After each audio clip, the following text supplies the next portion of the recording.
사실은 당신이 불안해하는 것, 희망이 보이지 않는 것은 승패가 내 손에 달려있다고 생각하기 때문에 그러는 거예요. 근데 여러분, 사실은 승패가 내 손에 달려있다고 생각하기 때문에 희망이 보이지 않는다라고 이야기한다면 당신은 계산은 빠르고 계산기를 열심히 두드리는 객관적인 사람일지는 모르겠지만 당신은 사실 그리스도인으로서 살고 있는 것은 아닙니다. 구원의 말씀. 저희 교회 이제 청년이 대부분이에요. 그러니까 청년들을 늘 같이 지내는 거죠. 제가 관찰했었을 때 이 시대를 살아가는 청년들이 뭐가 제일 힘듭니까? 라고 한다면 저는 대답할 것입니다. 희망이 보이지 않는다는 것입니다. 그러니까 이 시대를 살아가는 청년들이 제일 힘든 까닭, 힘들어하는 까닭은 뭐냐면요. 희망이 보이지 않는 것입니다. 결혼 안 하려고 하죠. 아마 그리스도인들은 그래도 결혼을 꽤 하려고 합니다. 근데 비그리스도인들은 진짜 결혼 안 하려고 합니다. 왜 결혼 안 할까요? 희망이 보이지 않으니까요. 저희 교회는 이제 막 매달 결혼하고 매달 애들이 태어나는데 어느 부부, 신혼부부를 만났는데 이 얘기 들었을 때 너무 마음이 아팠어요. 애를 낳고 싶지가 않다는 거예요. 그래서 왜? 왜 그러니? 그랬더니 이 애가 태어나서 살아갈 세상이 행복할 거라고 생각하지 않는데요. 그 말이 너무 마음 아팠어요. 그러니까 내가 이 서바이벌 게임 같은 이 시대에서 살아가는 게 나도 숨이 헐떡거리고 죽을 것 같은데 애가 태어났을 때 이게 얘한테 잘하는 짓일까? 얘가 과연 이게 행복할 걸까? 내가 얘를 행복하게 키울 수 있을까? 희망이 보이지 않는 거죠. 그러니까 여러분들 왜 취업이 힘들고 막 먹고 사는 게 힘들고 돈 모으면서도 왜 힘들어 할까요? 열심히 살고 있잖아요. 진짜 열심히 살고 있거든요. 근데도 왜 뭐가 뒤에서 이렇게 추격하는 것 같죠? 나는 남들보다 속도가 늦은 것 같고 나만 뭔가 뒤처진 것 같고 도태된 것 같고 나는 뭔가 재테크에 실패한 것 같고 비트코인을 미리 샀었어야 되는데 맨날 어디 가면 여기에 땅을 샀었어야 됐는데 돈도 없으면서 맨날 후회해서 뭐 하겠냐고. 근데 왜 우리가 힘들죠? 그 희망이 보이지 않는 게 힘든 겁니다. 그러니까 내가 과연 이 서울에서 살아남을 수 있을까? 무엇보다 내가 노후 준비를 할 수 있을까? 내가 이러다가 그냥 고독사 하는 건 아닐까? 그러니까 사실은 현실도 힘들지만 희망이 보이지 않는다는 게 우리는 진짜 힘든 겁니다. 희망이 보이지 않는 게 왜 힘들까요? 왜 희망이 보이지 않을까요? 희망이 보이지 않는 까닭은 두 가지 요인을 들 수 있습니다. 첫 번째는 외부적 요인이고요. 두 번째는 내부적 요인입니다. 사실은 내부적 요인이 더 중요합니다. 첫 번째 외부적 요인은 뭐냐면요. 여러분들이 살아가고 있는 이 시대 자체가 힘듭니다. 근데 여러분 아셔야 될 게 있어요. 객관적으로 힘들지는 않습니다. 제가 좀 재수없는 말을 하는데 라떼는 마리아를 팔자면 사실은 이 시대를 살아가고 있는 젊은이들은 역사상 가장 맛있는 것을 먹고 가장 좋은 옷을 입고 가장 좋은 것들을 다 누리고 있기 때문입니다. 여러분들은 이 한반도에서 살았던 그 어떤 인간들보다도 가장 좋은 것을 먹고 마시고 누리면서 살고 있습니다. 그럼에도 불구하고 왜 이 현실이 힘드냐? 경제적으로 폐쇄됐어요. 무슨 말이냐면 저는 이제 47인데 제가 20대 때 한국 교회에서 제일 많이 외쳤던 단어는 비전이었었습니다. 비전. 왜 비전을 외쳤냐면요. 비전을 가지면 이루어지는 시대였었어요. 그때는 개발도상국이었었어요. 그러니까 막 경제 성장률이 막 가파르게 상승을 하다가 보니까 남들보다 조금 더 노력하고 남들보다 조금 더 고생하면 뭐가 되는 것 같은 거죠. 그러니까 이제 개발도상국이니까 꿈을 가져. 야, 비전을 가져. 그럼 하나님께서 너에게 이루어 주실 거야 라는 이야기들이 신앙 안에서도 통용되던 시대였었어요. 근데 경제가 폐쇄됐어요. 그래서 OECD 10위 안에 들어가면서부터 그때는 비전이 어디 있어? 뭐가 등장하죠? 수저 계급론이 등장하죠.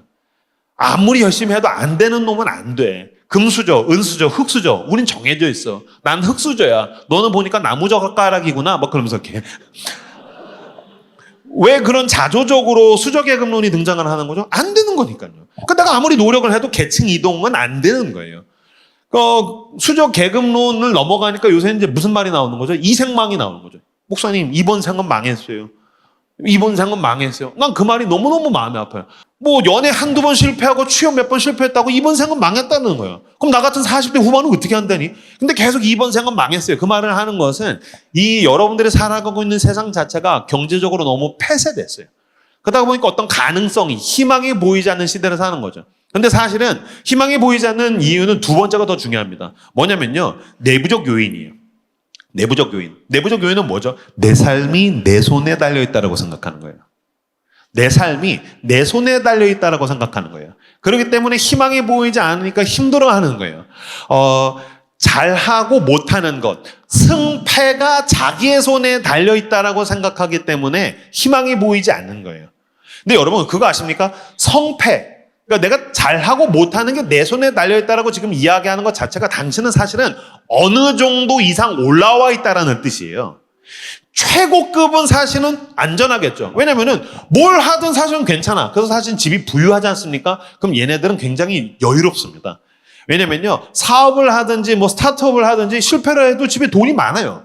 그럼 얘네들은 실패할까봐 불안해하지 않아요. 오히려 굉장히 자신감 있게 시도할 수 있죠. 근데 내가 지금 전 재산을 10년 동안, 20년 동안 모아가지고서 치킨집을 해야 돼. 목숨이 걸려 있는 거죠. 그러니까 성패가 내 손에 달려있다라고 생각하니까 불안해요. 근데 왜 여러분 그거 아세요? 학창 시절을 떠올려 보세요.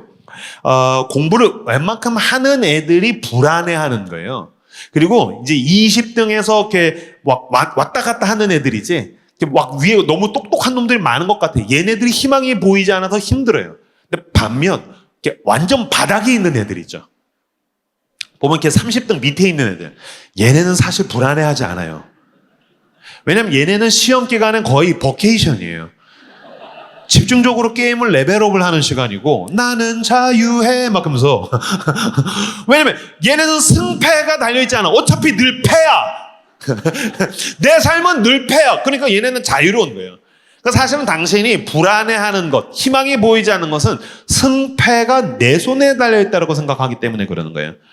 근데 여러분 사실은 승패가 내 손에 달려있다고 생각하기 때문에 희망이 보이지 않는다라고 이야기한다면 당신은 계산은 빠르고 계산기를 열심히 두드리는 객관적인 사람일지는 모르겠지만 당신은 사실 그리스도인으로서 살고 있는 것은 아닙니다. 그리스도인이란 나는 내 삶을 내 손으로 엉망진창으로 만들어버렸습니다. 그러므로 나를 구원한 것은 내 손이 아니라 나를 대신해서 십자가에 못 박힌 그리스도의 손이 나를 구원합니다. 그러니 난 내 삶을 모두 모아서 그리스도께 내어드립니다. 이제 내 삶은 내 손에 달리는 것이 아니라 하나님의 장중에 붙들려 있습니다 라고 고백하는 사람이 그리스도인이기 때문입니다. 그럼 우리 여러분, 만약에 희망이 보이지 않아서 내 삶이 내 손에 달리는 것 같아서, 우리 집의 재정 수준에 달려있는 것 같아서, 내가 가졌던 커리어와 학벌과 내 수준에 달려있는 것 같아서 내가 희망이 보이지 않는다라고 이야기하는 사람은 회개하시고 모든 삶을 놓으시고 그리스도께로 나오십시오. 그리고 당신의 주인에게, 당신의 창조자요, 길이 보이지 않는 내 삶 가운데 유일한 길이시오. 노답 인생, 답이 보이지 않는 내 삶 가운데 유일한 진리시오. 살만하지 않는 내 삶 가운데 유일한 생명 되시는 그리스도께로 나오시길 주님의 이름으로 축복합니다. 자, 여러분, 그리스도인이란 내 삶을 그리스도께 내어드렸다. 내 삶은 더 이상 내 손에 달려있지 않습니다. 당신의 손에 달려있습니다. 당신이 나를 붙드시고 당신이 인도하시면 나는 따라갈 것입니다. 그래서 자기 삶을 오롯하게 그리스도께 모두 올인한 사람, 모든 걸 그리스도께 베팅한 사람을 그리스도인이라고 이야기한다는 것입니다. 그리스도인은 복음 안에서 희망에 사로잡히기 시작합니다.